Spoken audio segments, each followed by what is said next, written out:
This is Greg Troutwine. We're here with Marine Technology TV. We're at the Oceanology International in San Diego. And we're here right now with Graham Hine of Liquid Robotics. And Graham, first and foremost, thanks for joining us. My pleasure. Thanks very much for having me today. It's been a good exposition so far. I look forward to seeing more. Absolutely. So, Graham, just to start things off, and I know from covering your company and your technology for what is now almost a decade, that your name and the name of the product are pretty well known. But why don't you give me a little background on yourself? Sure. I'm one of the co-founders of Liquid Robotics. Was there in the early days back when we were working with foam models in a swimming pool and a fish tank, and saw it grow through a phase where we started to understand that there was actually a need for a product like this, something that could stay out in the ocean for a long period of time and collect data, and worked through the initial trials and tribulations of building any kind of technology product, but even more so working through how to make something work in this violent, dangerous environment that is the ocean's surface. And we started out in Hawaii with a small project to listen to whales, and here we are 10 years later. We've got products all over the globe, from the Arctic to the Antarctic, in every ocean on the planet, in industries like oil and gas, defense, fisheries, shipping, and even underwater geology. Okay. So it's been a fun journey. The Liquid Robotics name is well known, but if you had to concisely, in a sentence or two sentences, describe to someone who's not in the know, what is Liquid Robotics?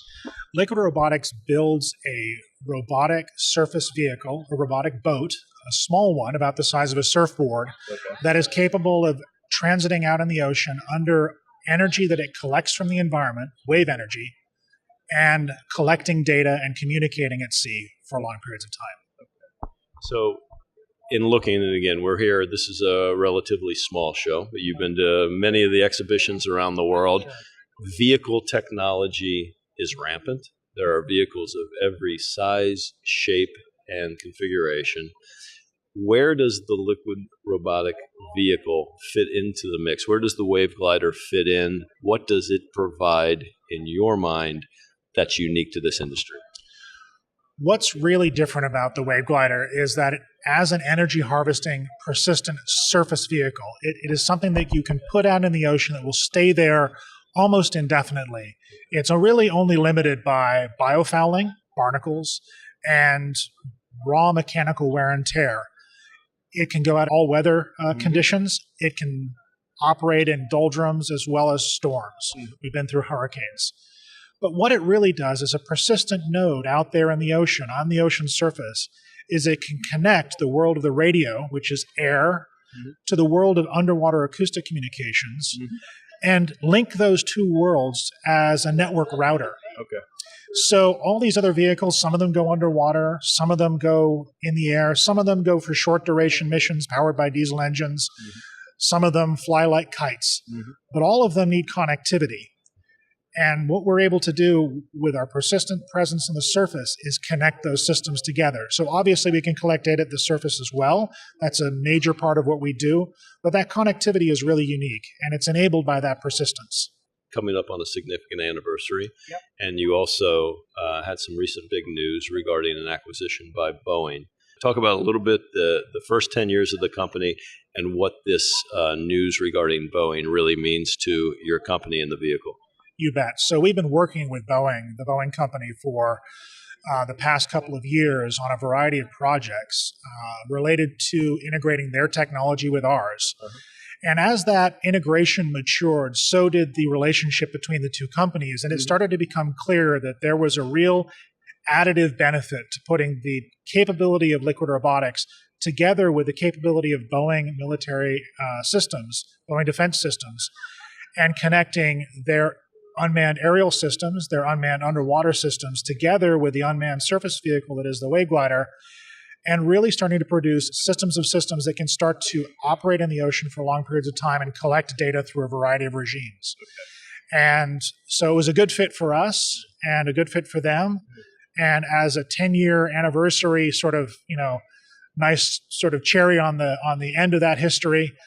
We're really happy to see this integration happening now, and proud to be a part of the Boeing family. Since you're coming up on a significant anniversary, looking back over the 10-year history, how is the company most the same? how is it most different? The most similar thing, just viscerally, is that I'll attend a show like this and we'll come up with a million new ideas for the product.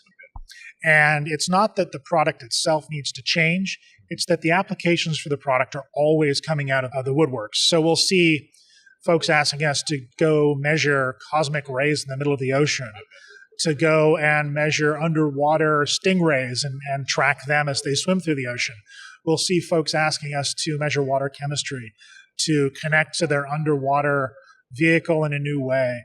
And so it started out with just a storm of ideas coming at us, and we're still seeing the storm of ideas. Things are still coming fast and furious.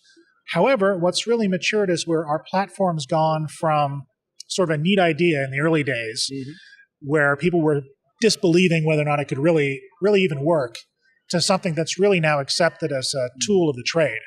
So we're talking to the major oil companies, to major defense players, and they just expect that this is something they can use in their toolbox to go and work in the ocean. And that's been probably the biggest change. It's just convincing people that, these autonomous systems, they're not just toys anymore. They're now a real tool, and people are operationalizing their use. This is Greg Troutwine with Marine Technology TV. And again, Graham, thank you very much for your time. It's truly appreciated. A real pleasure. Thanks so much, Greg. Thank you.